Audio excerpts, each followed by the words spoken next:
가운데 우리가 복된 인생, 복의 길로 걸어가시는 우리 성도님들 모두 되시기를 예수님의 이름으로 축복합니다. 예, 저는 좀 이제 그런 생각이 좀 들어요. 이제 우리가 복된 인생을 살길 원하고 하나님을 정말 따르기를 원하는데 우리가 참 그 길이 참 잘 안 된단 말이죠. 예. 그래서 오늘 이제 이 말씀 사실은 복에 대한 말씀인데 우리가 조금 다른 관점으로 조금 보려고 해요. 오늘 제목이 영적 관성이라고 이렇게 정했습니다. 이 뉴턴이라는 사람이 그런 윤동 제1법칙이라고 해서 이런 얘기를 해서 관성의 법칙. 이게 뭐냐면 다른 어떤 외부의 압력이 가하지 않는 이상은 계속 그렇게 하려고 한다. 물질들은 그렇게 한다라는 거예요.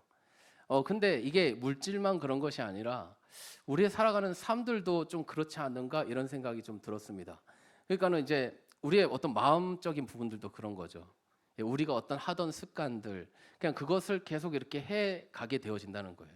그래서 이렇게 하다가도 다시 그렇게 돌아가고 다시 그렇게 돌아가고 하는 우리의 모습들이 있지 않는가 이런 생각이 좀 들어요. 그러니까 이런 거예요. 이제 예를 드는 겁니다. 이건 일반화할 수는 없지만 기본적으로 이렇지 않는가 이런 생각이 들어요. 그러니까 사람이 품성이 원래 착하고 가정이 늘 부유하고 좀 이렇게 화목하고 사랑이 많은 집에서 산다고 생각해 보세요. 그러면 그 사람은 그 친구는 이제 늘 그런 환경 속에서 살고 있으니까 그런 어떤 환경이 주어져 있는 거예요. 그래서 이제 나가서 뭐 좀 안 좋은 친구를 만나서 좀 이렇게 어긋나는 길을 갈 수도 있겠지만 언젠가는 이 가정 가운데 다시 돌아왔을 때 가정이 늘 그대로 사랑으로 가득한 거예요. 그럼 그 가정으로 다시 돌아오게 되어진다는 것이죠. 반대도 막 있을 것 같아요. 반대도 보면 막 가정이 여러 가지로 막 힘들어요. 아버지가 늘 좀 이렇게 공포의 대상이고 가정이 늘 시끄럽고 막 어지러워요. 그럼 그 안에 있는 이 아이의 마음에도 여러 가지 그 부정적인 것들이 그냥 스며들어 있다는 거예요. 그래서 어떻게 우연히 좋은 사람을 만나서 좋은 친구를 만나서 잘 지내면 좋은데 그렇게 하려고 하다가 이렇게 노력을 하다가도 집에 다시 와 보면 여전히 그 안 좋은 그 환경 가운데 있는 거예요. 그래서 이것을 벗어나기가 쉽지 않지 않는가 이런 생각이 좀 듭니다. 그런 거예요. 환경이 어려운 환경이면 그것을 극복하기가 쉽지 않다는 것을 제가 잠깐 이렇게 예로 말씀을 드린 거예요. 그러니까 나쁜 쪽으로 이 나쁜 환경 속에 있는 사람은 좋은 쪽으로 가기보단 나쁜 쪽으로 가는 게 더 많다는 것이죠. 예, 또 좋은 환경에 있는 사람은 나쁜 쪽으로 가기보다는 좋은 쪽으로 가는 것이 일반적으로 더 많다. 그래서 이런 걸 관성, 그러니까 다시 돌아가는 것이 있다. 이렇게 얘기를 좀 드리고 싶었습니다. 예, 우리에겐 다 관성을 가지고 있어요. 기본적으로 우리 바탕에는 어떤 것이 있을까요?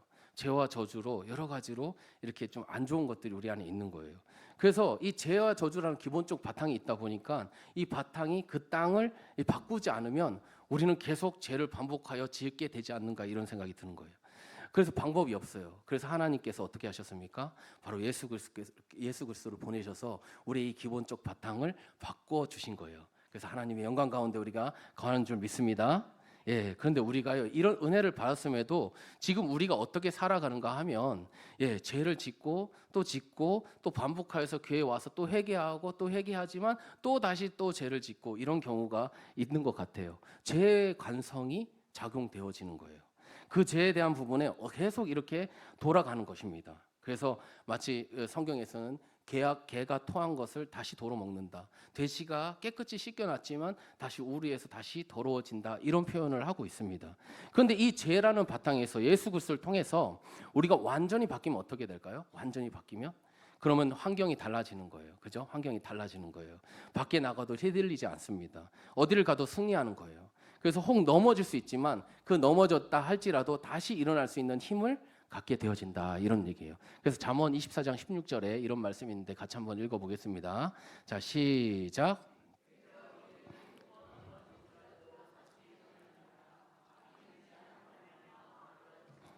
아멘. 예, 여기에 제가 한 가지 이제 영적인 어떤 원리, 방법, 법칙에 대해서 같이 한번 이야기했으면 좋겠습니다.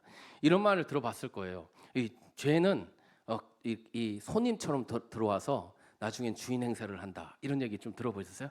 예, 제가 그런 거예요. 처음에는 뭔 하면서 혹시 저기 잠깐만 여기 들어가도 될까요? 이러는 거예요. 들어와서 혹시 밥 한 숟가락만 주시면 안 될까요? 이러는 거예요. 근데 좀 시간이 지나면 이게 변하는 겁니다. 옛날에 500원만이 있었어요. 혹시 500원만 아세요? 예, 그 목사님이 그러셨나요? 아니고 우리 그 뭐 어떤 버스 정류장 이런 데 가면 어떤 깡패 형아들이 와갖고 우리 중학교 고등학생들한테 야 너 500원만 빌려줘 막 이런 식으로 얘기를 한다고요. 500원만 그럼 그 몇 번씩 빌려주면 나중에 어떻게 될까요? 너 왜 5만 원 안 갖고 왔어? 이렇게 되는 거예요. 이게 반응이 바뀌는 거예요. 죄가 그렇다는 겁니다. 죄가 처음에는 살며시 들어왔다가 우리에게 완전히 이제 확 장악하면 이제는 우리가 더 이상 벗어나지 못하고 거기에 꽉 메어져 버린다는 것입니다. 자 보세요. 만약에 우리가 복음의 밭에 심겨져 있다고 생각해 보십시오. 그러면 흔들릴 수가 없을 것 같아요. 그죠? 예, 흔들릴 수가 없어요. 결코 넘어뜨릴 수 없습니다. 이게 누구냐? 바로 삼손이에요. 바로 이스라엘 사람들입니다. 삼손은요 이스라엘을 상징하고 있어요. 이스라엘 사람들을 보여주고 있는 거예요. 이스라엘 사람들이 어떤 사람들이에요? 하나님의 자녀, 하나님께서 붙들은 사람들이에요. 근데 그 사람들을 상징하는 게 누구냐? 삼손이에요. 삼손이 어떻죠? 나실인이에요. 나실인. 그 나실인은 어떤 것이냐? 그러니까 이제 하나님께 바쳐졌다는 의미예요.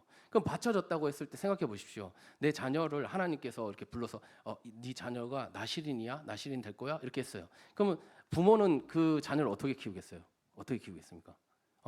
최대한 머리도 아주 잘 정돈하게 하고 술이나 이런 거 절대로 시체 이런 거 절대로 그 가까이 가지 못하게 하지 않겠습니까? 그리고 얼마나 교육을 하겠어요. 넌 나실인이다. 하나님이 널 구별하셨다. 이런 얘기를 하면서 얼마나 교육을 많이 했겠어요. 그죠? 이스라엘 사람들이 그런 교육을 받았단 말이에요. 쉽게 말하면 우리가 그런 교육을 받았단 말이에요. 하나님의 사람이라고 우리가 이렇게 많이 말씀을 하고 있잖아요. 우리 하나님의 그 밭에 심겨진 사람입니다. 우리는 하나님의 사람입니다. 하나님의 사람대로 살아야 됩니다. 얼마나 많이 말을 합니까? 이스라엘 사람들이 그런 교육을 받는 거예요. 삼손이 그런 교육을 받은 거예요. 그런데 왜 삼손은 나중에 이제 변하게 되지 않습니까? 그래서 사사기 14장의 첫 1절에 보면 어떻게 시작하냐면 이 삼손이 블레셋 여인을 봤다라고 이렇게 설명하고 있어요. 본 거예요. 블레셋 여인을 딱 본 거예요. 보니까 어떨까? 만나고 싶다.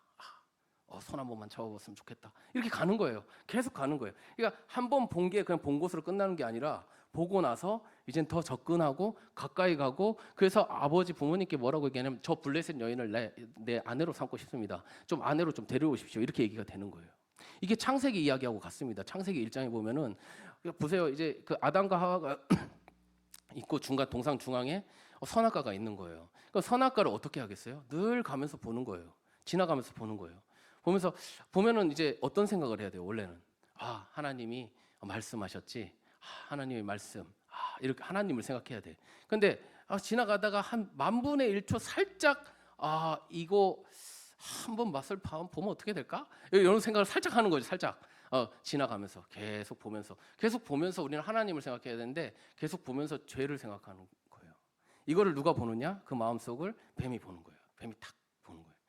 그래서 하와를 딱 공격하는 겁니다. 그래서요 요한 1서에 보면 그 창세기에 써 있는 말씀이 그거죠. 선악과를 봤을 때 먹음직하고 보암직하고 지혜롭게 할 만큼 탐스럽게 한다. 이렇게 말씀을 하고 있어요. 이게 요한 1서 2장 16절에 이렇게 말씀을 하고 있습니다. 같이 한번 읽어보겠습니다. 자 시작. 육신의 정욕과 안목의 정욕과 이생의 자랑이니 다 아버지께로부터 온 것이 아니요 세상으로부터 온 것. 세상으로부터 왔댔어요. 세상, 사단, 마귀, 뱀으로부터 온 것. 그래서 우리가 그 먹음직하고 보암직하고 탐스럽다. 이게 똑같은 말이에요.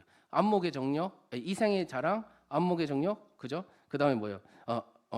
그 지혜롭게 할 만큼 이생의 자랑 이렇게 되는 거예요. 그러니까 육신의 정욕 그것이 뭐다? 그러니까 먹음직하다. 이것이 육신의 정욕인 거예요. 보암직하다, 안목의 정욕이에요. 보암직하다, 안목의 정욕. 그리고 지혜롭게 할 것 같다. 이게 탐스럽다. 이게 이생의 자랑인 거예요. 이생의 자랑. 이것이 같이 구약과 이 신약이 같은 말을 이렇게 맥락을 갖고 있는 거예요. 처음에는 죄를 지으면 이거 이러면 안 되지 그래요. 그런데 몇 번 반복하면 어떠죠?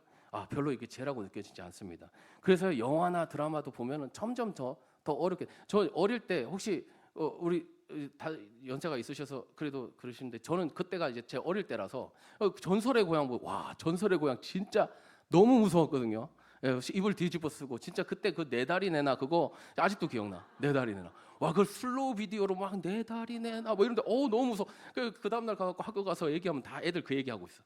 뭐 채널이 몇 개 안 되니까 그죠? 근데 그랬었어요. 근데 지금 그거 전설의 고향 우리 애들한테 보여주면 어떨까? 애들이 야 이게 뭐냐 이럴 거야 아마 애들은. 왜? 그만큼 자극적이 된 거죠. 그러니까 조금 자극적인 거 하고 그다음 더 계속 더 자극. 세상은 점점 악해져 가는 거예요, 사실은. 그러니까 그런 걸로 봤을 때 우리 때가 참 더 순수하지 않았나 좀 이런 생각이 듭니다. 예, 살인자가 처음부터 살인하지 않는데요. 예, 작은 동물부터 막 죽이다가 그 사람까지 이렇게 죽이게 된다는 거예요. 죄가 이렇게 슬며시 들어와서 그렇게 악하게 만들어 가는 거예요, 우리를. 그래서 돌아와서 하나님의 밭에 있던 우리를 뿌리째 뽑아서 그래서 죄의 밭에 갖다 심어버리는 그런 일이 생긴다는 겁니다. 저 교회 처음에 와서요, 은혜를 받으면요, 교회 이제 예배 빠지면 큰일 나는 줄 압니다. 그죠? 교회 예배 빠지면 큰일 나는 줄 알아. 근데 어쩌다 한번 딱 빠졌는데 그때 크게 하나님 한번 탁 때리시면 정말 좋을 텐데 그런 일이 없는 거예요. 아무 일도 안 생겨. 그래갖고 빠져도 되는구나 이런 생각을 하고 한 번씩 두 번씩 빠지다 어떻게 됩니까? 1년 그렇게 돼버리는 거예요. 길게 빠져버리는 거예요. 그렇게 되는 겁니다. 오늘 복에 대한 내용은요, 반대로 저주에 관한 이야기이기도 합니다. 밝은 이야기 뒤에 어두운 이야기가 있어요. 한번 전체 내용을 반대로 읽어보십시오. 전체 내용 지금 오늘 말씀을. 복 없는 사람은 악인들의 꾀를 따릅니다. 죄인들의 길에 섭니다. 오만한 자들의 자리에 앉습니다. 그리고 확실히 여호와의 율법을 미워하고 그의 율법을 주야로 멸시합니다. 그는 광야에 심긴 나무처럼 철이 지나도 열매가 하나 없고 그 잎사귀가 말라 비틀어진 같으니 그가 하는 모든 일이 불통합니다. 와, 이거 더 계속 읽기가 너무 힘들어요. 이런 식이에요. 반대로 한번 생각해 보세요. 이 복 있는 사람은 하나님의 말씀을 따라가면서 열매를 맺지만 복이 없는 사람은 하나님을 멸시하고 완전히 죄의 열매를 맺기 시작하는 거예요. 이게 이 안에는 복의 이야기이면서 동시에 저주의 이야기가 같이 들어가 있는 겁니다. 예, 복이 없다는 것은 단순히 잘 되지 않는 것을 이야기하지 않는다는 걸 잘 알고 계실 거예요, 그죠? 예, 복이 없다는 것은 그 사람이 그 인생에 하나님이 없다는 뜻이에요. 하나님을 모르는 인생이 얼마나 불쌍한가 지금 이야기하고 있는 것입니다. 그들은 아무리 하나님을 말하여도 알지 못하는 거예요. 그 말씀을 아무리 들어도.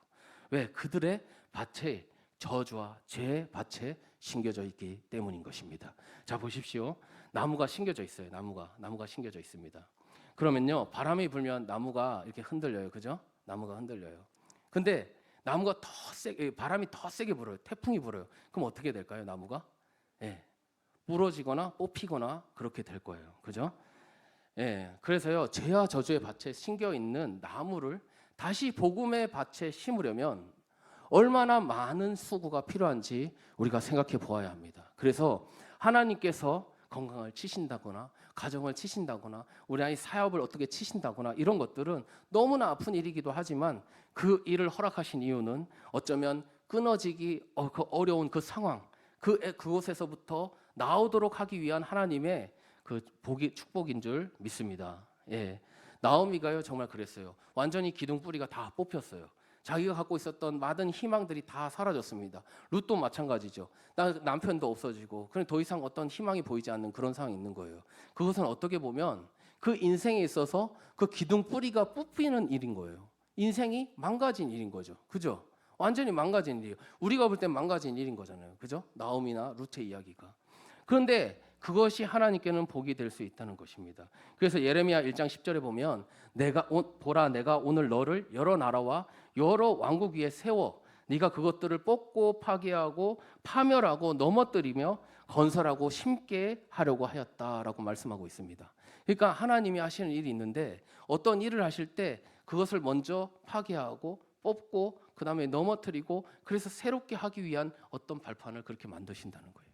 그래서 그 이후로 어떻게 되냐면 룻은 그 보아스의 밭으로 가게 되어지고 그리고 보아스의 식탁으로 가게 되어지고 보아스의 발치까지 이게 점진적으로 나아가게 됩니다. 그러니까 완전히 끝나버린 상황에서 내 인생에서 모든 게 끝나버린 상황에서 하나님께서 주시는 그 은혜를 따라 계속 나아가는 거예요. 이게 복 있는 사람입니다. 복 있는 사람은 하나님의 말씀을 따라가는 거예요. 은혜를 따라가는 거예요. 그 룻이 지금 아주 작은 그 은혜에서부터 계속 이렇게 조금씩 하나님께로 나아가고 있다는 것을 보여주고 있습니다. 혹시 이빨 뽑을 때 기억나세요? 너무 오래되셨죠? 이빨을 다 이빨이 이게 막 살짝 흔들려요. 그럼 어떻게 해요? 그럼 이빨을 이렇게 살살 이렇게 건드려 보잖아요. 흔들흔들 하잖아요. 흔들흔들 하면 더 흔들거리잖아요. 그러다가 톡 하면 빠지는 거예요. 그죠? 이빨이 그렇게 빠져요. 그죠? 흔들리면 뽑는 거예요. 복음의 밭도 마찬가지입니다. 영적인 공격을 하는 거예요. 이 사단이 영적으로 이렇게도 저렇게도 흔들어 보는 거예요. 계속 흔들어 보는 거예요. 그러다가 시간이 돼서 확 뽑아버릴 수도 있다는 것이죠. 삼손이 그런 거예요. 처음에 이 블레셋 여자 이 아내를 맞게 해달라고 합니다. 그러나 부모가 그러지 말라고 얘기를 하죠. 그런데 이제 사사기 14장 4절에 이런 말씀이 있습니다. 같이 한번 읽어보겠습니다. 자, 시작.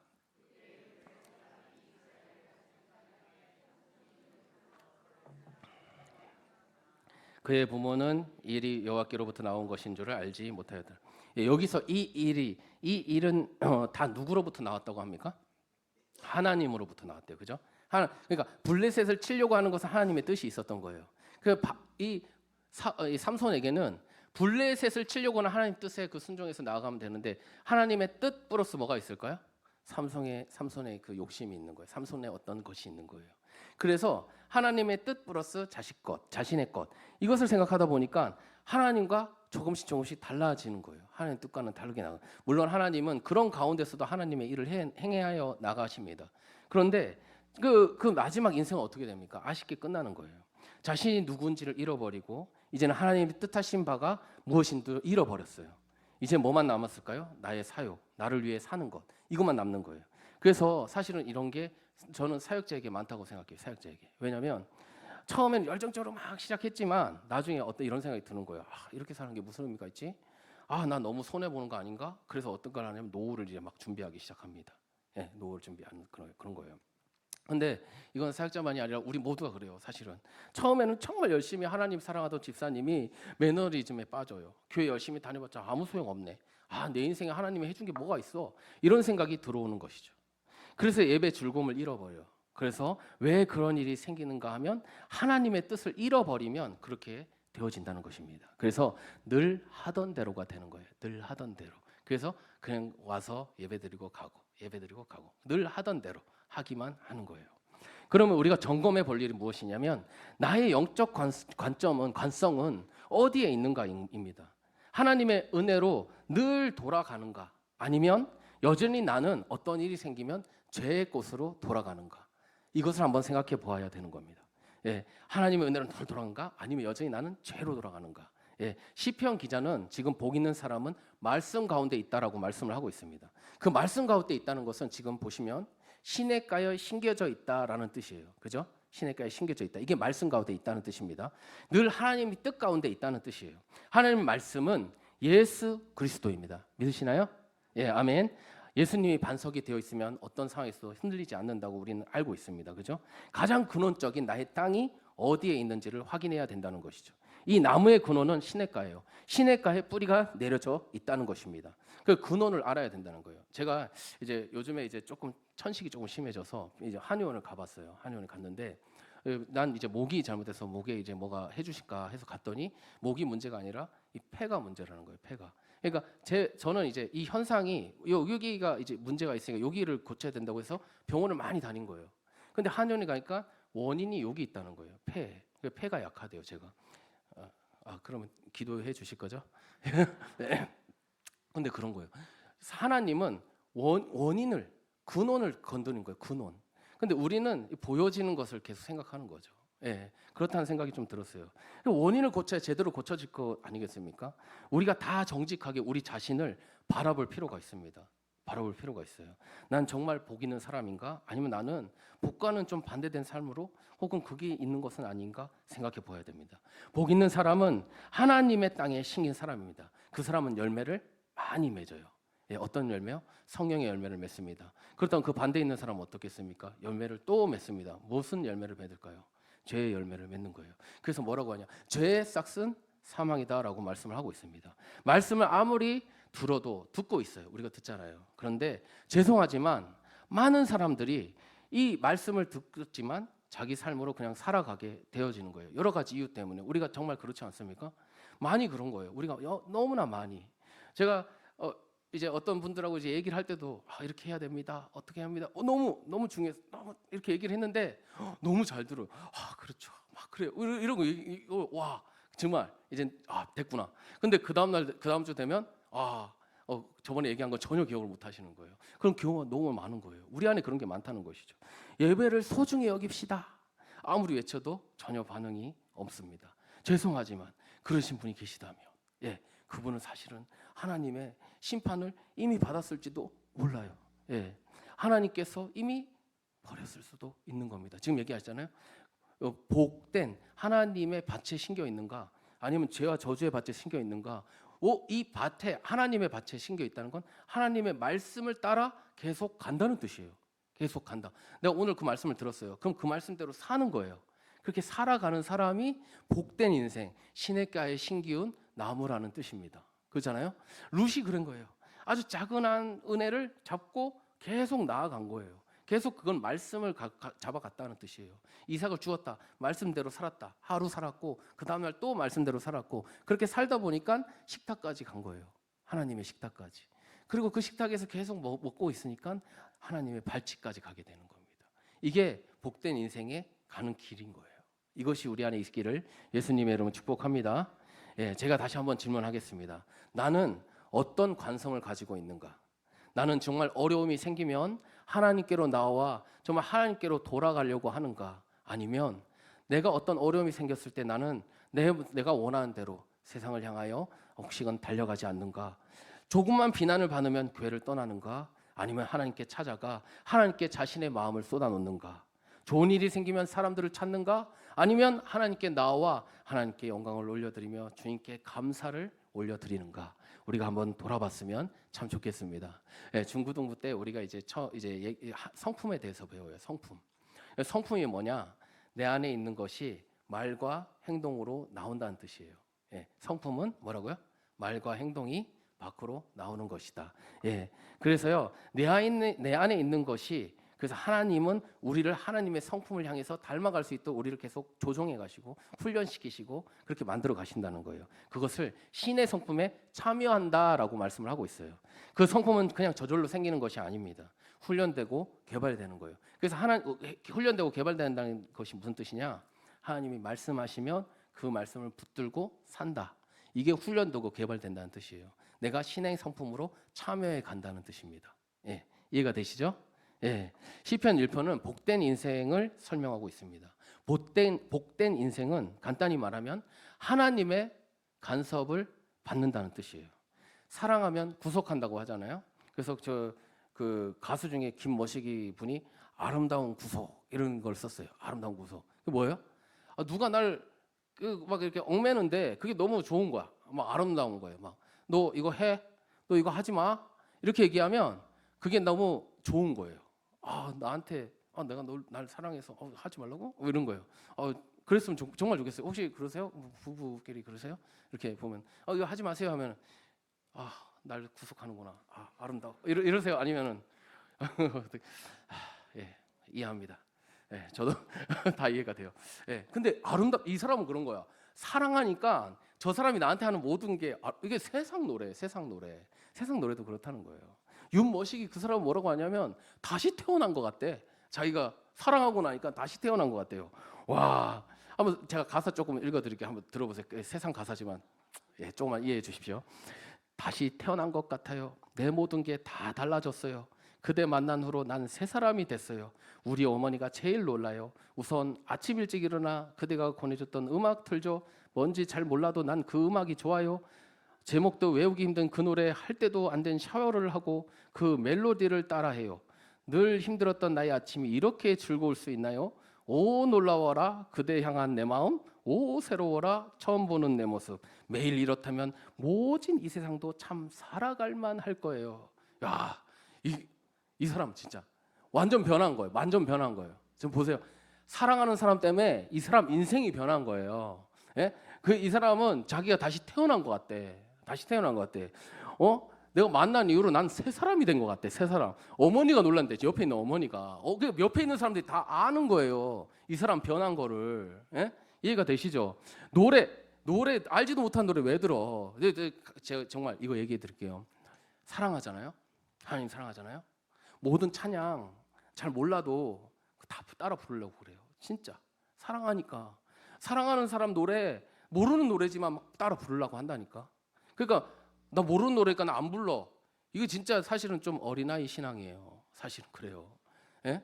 모르는 찬양이지만 하나님을 향한 찬양이구나. 아싸 이러면서 계속 불러야 돼. 진짜. 예. 저는 정말 그래요. 저 진짜 중고등부 가면 와 이건 진짜 이건 찬양 이럴 정도예요. 근데 그래도 이건 하나님 찬양이야. 찬양. 그러면서 막 하는 거예요. 막 그죠? 그렇게 하는 거예요. 그 마음을 꼭 가지시길 바랍니다. 그 마음이 있으셔야 돼요. 예, 안 생각해 보세요. 우리가 찬양 누가 가르쳐줘서 지금까지 찬양하셨어요? 아니에요. 우리 다 여기 와서 그냥 찬양 젖어드는 거예요. 그냥 그러다 보니까 찬양을 알게 된 거지. 여기서 혹시 배워서 찬양하신 분 계십니까? 없어요. 말씀이요. 말씀 알아서 말씀 읽는 사람 없어요. 말씀을 읽다 보면 말씀을 알게 되는 거예요. 사랑을 알아서 사랑합니까? 사랑 몰라요. 근데 사랑하다 보면 사랑을 아는 거예요. 예, 하나님의 것들은 뭐 어떠냐면요. 걸음을 내디뎌야 알 수 있어요.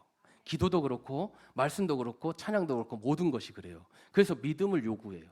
그 교회 사는 우리 안에서의 신앙은 믿음이 없이는 아무것도 할 수가 없어요. 그런데 우리가 그 믿음을 쓰지 않기 때문에 어떻게 되냐면 왜 저렇게 해? 왜 이렇게 하는 거지? 이러면서 불평과 불만이 생긴다는 것입니다. 그러므로 그 말씀을 딱 보고 그렇구나. 그러니까 알려고 하면 사랑하면 막 하고 싶어져. 알고 싶어지고 내가 알아서 알게 되는 거예요. 여기서 다 그렇게 하셔서 여기 계신 줄 믿습니다. 예, 우리 모두가 그렇게 해서 하나님께로 계속 나아가는 거예요. 아까 말씀드렸죠. 이 말씀을 계속 따라가게 되면 알고 싶어서 따라가는 거예요. 누가 시킨 게 아닙니다. 복 있는 사람은 그걸 따라가고 싶어 하는 거예요. 그 사람은 이미 그 하나님의 그 복된 밭에 심겨져 있는 겁니다. 그래서 계속 따라가게 되어지는 거예요. 그 안에 있는 그 마음이 따라가게 만드는 겁니다. 사랑하니까 여기에 하나님 만난 사람이라고 생각해 보십시오. 정말 자신이 변한 모습 때문에 매일 깜짝깜짝 놀라는 거예요. 여러분 그러세요? 나 아침에 딱 일어나서 봤는데 하나님 만난 것 때문에 내가 막 변한 게 막 느껴져. 내가 봐도 내가 너무 놀라워. 뭐 그러세요? 옆에 있는 우리 아내 남편분이 야, 너 왜 이렇게 많이 바뀌었어? 도대체 왜 그래? 뭐 이렇게 될 정도로 우리 정말 그렇습니까? 생각해 보세요. 우리 하나님 만났다고 하는데 하나님 안다고 하는데 옆에 있는 사람들 누가 봐도 변한 게 없어. 넌 옛날이나 지금이나 똑같다. 이러면은 이거 아주 지금 심각한 거예요. 근데 우리가 진짜 변해야 되는 거지 않습니까? 와, 저 사람 정말 변했구나. 우리 남편이지만 어떻게 저렇게 변했지? 저도 얘기하면서 조금 찔립니다, 사실. 찔리는데, 근데 진짜 그래야 된다는 거죠. 아니, 세상 노래도 한 사람 때문에 이 사람 인생이 완전히 바뀌었는데 우리는 하나님을 만났다고 하면서 얼마나 바뀌어 있냐는 것이죠. 예, 우리 다시 한번 생각할 필요가 있어요. 만약 우리 생각해 보십시오. 지금 이야기한 것처럼 그렇게 되지 않고 만약에 우리의 모습이나 혹은 우리와 함께하는 우리 가족의 모습이 아직은 부정적이고 아직은 좀 연약하고 아직 그런 상태에 있다면 우리가 기도할 이유가 있는 것이죠. 그죠? 예.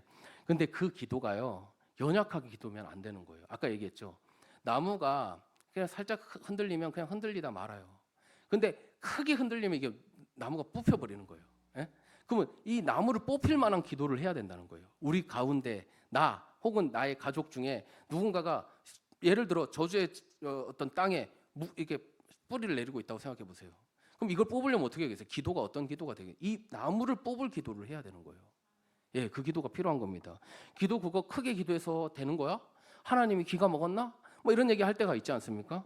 그런데 하나님 무엇을 보시는지 아세요? 그 사람이 정말 너 정말 그거 원해? 이걸 보신다는 거예요. 너 정말 이거 원하니? 근데 그런 얘기 많이 하시지 않습니까? 물에 빠져 있는 사람이 나 좀 살려주세요. 할렐루야, 살려주세요. 이런다고 안 된다. 이런 거 너무나 잘 알지 않습니까? 정말 살려달라고 간절히 부르지 않겠습니까? 예수님을 생각해 보세요. 예수님이 기도할 때 천사들이 와서 도왔다. 예수님이 어떻게 기도했다는 뜻일까요? 예수님이 그냥 가만히 그냥 조용히 기도하니까 천사들이 와서 도왔을까요? 전심을 다해서 모든 것을 다해서 예수님이 기도할 때 천사들이 와서 도왔다는 뜻이에요. 모든 힘을 다해서 모든 것을 다해서 기도했다는 뜻이잖아요. 그죠? 혹시 여기에 예수님보다 더 크신 분 계십니까? 없으시죠? 크게 기도하시기 부탁드립니다. 네, 크게 기도하셔야 돼요. 부르짖어 기도하시기를 부탁드립니다. 끈질기게 기도하시기를 부탁드립니다. 기도도요, 근력이 필요합니다. 여러분, 기도의 근력을 키우셔야 돼요. 내가 오늘은 10분 기도했어. 그 다음 날에도 10분, 그 다음 날에도 10분, 계속 10분. 한번 생각해 보세요. 운동하시는 분들 생각해 보세요. 운동 많이 하실 것 같은데 운동할 때 똑같은 중량으로 똑같이 계속 운동하세요? 혹시 똑같은 횟수로만 하십니까? 절대 그러지 않아요. 운동 오늘 중량을 요만큼 했으면 그 다음에 조금 더 늘려요. 또 횟수를 늘려요. 그래서 그렇게 운동은 그렇게 근력을 키우기 위해서 늘리는데 왜 기도의 근력은 늘리려고 하지 않으십니까? 예. 기도는 근력이 필요해요. 내가 10분 오늘 기도했으면 그 다음 날은 난 15분 오늘 기도해 보자. 더 기도해 보자. 더 깊이 기도해 보자. 내가 더 하나님께 나아가 보자. 이 마음이 없으면 우리는 계속 다람쥐 쳇바퀴 돌듯이 그 원점으로 돌아가려는 근성을 갖고 있다고 얘기했어요. 제가 영적 뭐라고 했죠? 제가 영적으로 돌아간다는 거예요. 예? 관성이 있다고요. 우리는 죄된 관성이 있어서 하나님께로 가는 것보다 우리가 안 하려고 하는 것이 더 많아요. 그래서 안 가려고 한다고요. 더욱더 하나님께 나가야 되는데 나가지 않게 된다는 말입니다. 그래서 우리가 정말 기도의 중량을 올려서 하나님이 정말 우리의 기도를 딱 들으시는 그때까지 끈질기게 기도하는 우리 성도님들 다 되시기를 예수님의 이름으로 축복합니다. 예, 감사합니다. 우리 같이 기도하고 우리 같이 찬양하겠습니다. 하나님 감사합니다. 하나님 우리가 아버지